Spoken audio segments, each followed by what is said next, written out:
Hello friends. Welcome to my channel. My name is Lynn, and today I am going to put together sketch number 14 of Kendra's Card Challenge number 23, which actually just recently came out. And my first set of cards will feature the My Pretty Things Circo de Sono papers, and I just think this is an absolutely gorgeous paper collection. I can't wait to share with you all 15 sketches.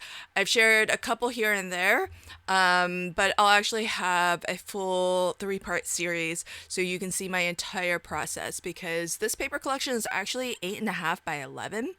So it's a little bit different. This is the first time I've actually used 8.5 by 11 papers, but this particular set of sketches from Kendra, I think work really well for maybe 5.5 by 8.5 papers, or just your different size papers. So really love that. And if you haven't already, definitely check out our giveaway hop.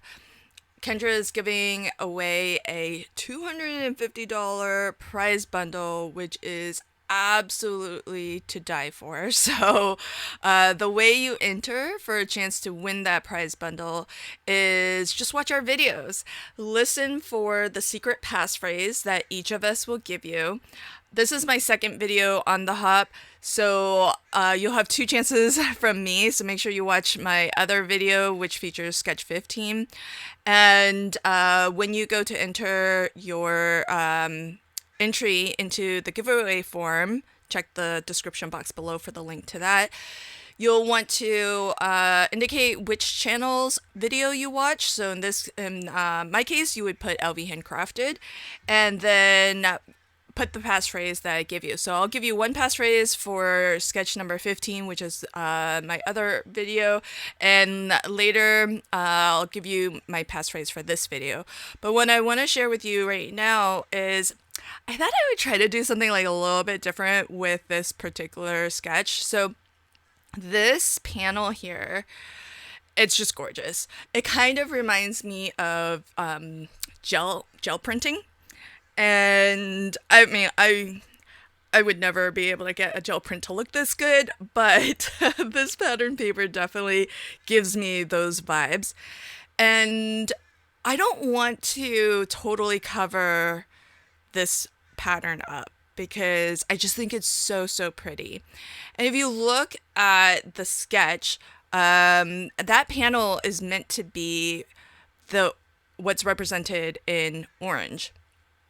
And so what I thought I would do is, instead of having like one rectangular panel that's split in 2, where you see the white and the purple, I thought, how about I use these Polaroids, which is another die set from My Pretty Things.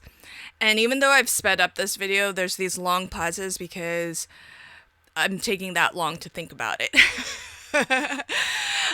So my idea is I am going to use these little Polaroids, and what I'll do is actually die cut into this pattern paper, and I'm going to frame those portions, or a portion of this beautiful paper. And that way I can preserve the design, but still kind of follow along with the sketch. And I'm totally making it my own at this point because it does look a little bit different, but it's gonna be very, well, it should look like it's pretty well inspired by the sketch. And so whenever you're looking at a Kendra's Card Challenge sketch, just know that the portions that you see that are in color, those come from the original 6 sheets of 6x6 pattern paper that you have a cutting guide that shows you how to cut in order to have all of the pieces that you need to assemble 15 unique cards. Now, where you see white, gray, or black, that's where you can kind of, add whatever you would like to add. So that could be an embossed panel, it could be an inky background, or what I tend to do a lot is I just like to bring in some more paper, pattern paper. So that's what I've done here. So what's shown in white on this sketch, I've used some pattern paper from this collection, and it just looks like it's a gray panel, but it's got a very subtle monochromatic print to it, which I absolutely love.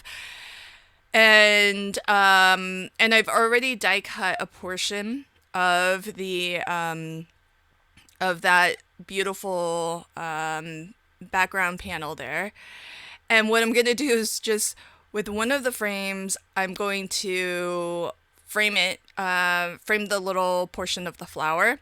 And then I'm going to add a little bit of low profile foam behind the stem of the flower and give that some lift. Now, because I die cut that out from the background, I can actually kind of place it right back in and position it so that the design looks seamless and you actually see more of it.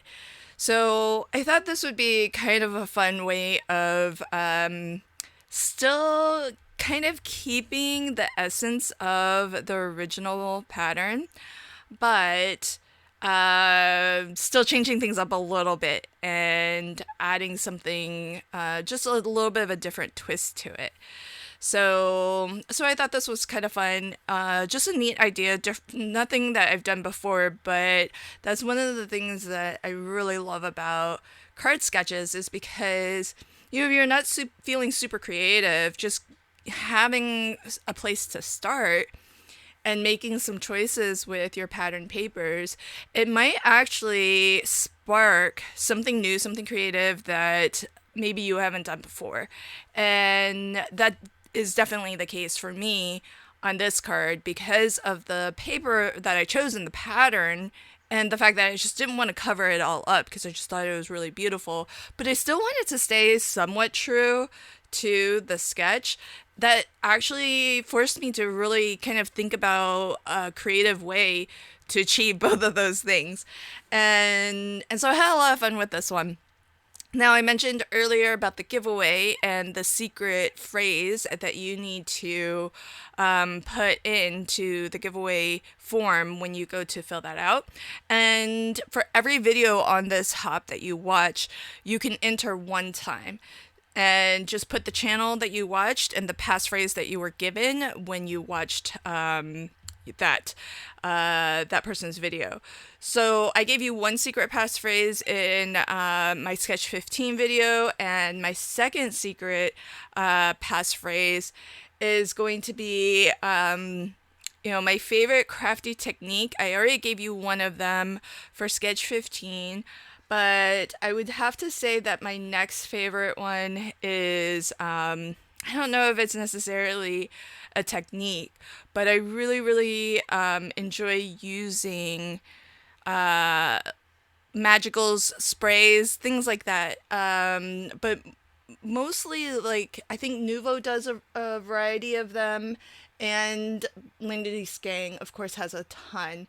And I just love those dry pigment powders that you spritz, and you just never know what you're going to get. So that's why I love them so much, because it's always a mystery what you're going to get. And I always feel super artsy when I use them, way more artistic than I actually am. And I think that's one of the things that's really awesome about using products like those, because I think you can achieve something truly beautiful, but it's so effortless to do. It's literally just, sprinkling some dry powder onto some watercolor cardstock and then giving it a spritz. So I would say magicals would be the technique. I mean, that's technically a product, but I don't know what you would call that technique. So just put magicals, and that will count for you. Now I'm about ready to wrap up my card here. So I've lifted one of those mini Polaroid frames with some low profile foam, which is one of my favorite craft tools or supplies in my craft room, because it's just really great for adding just a smidge of lift to something like the sentiment that I'm putting it behind now. And you could even, I would say, add definitely 2 layers, maybe even 3 layers of this low profile foam, because usually it's about 1 to 1.5 millimeters thick, just depending on the brand that you get.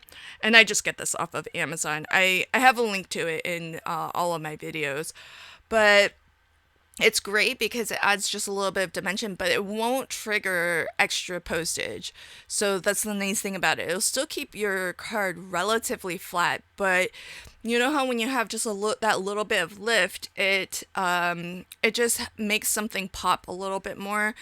And so I love it for that reason. The fact that you can layer it a couple times means you can add, even more dimension if you want.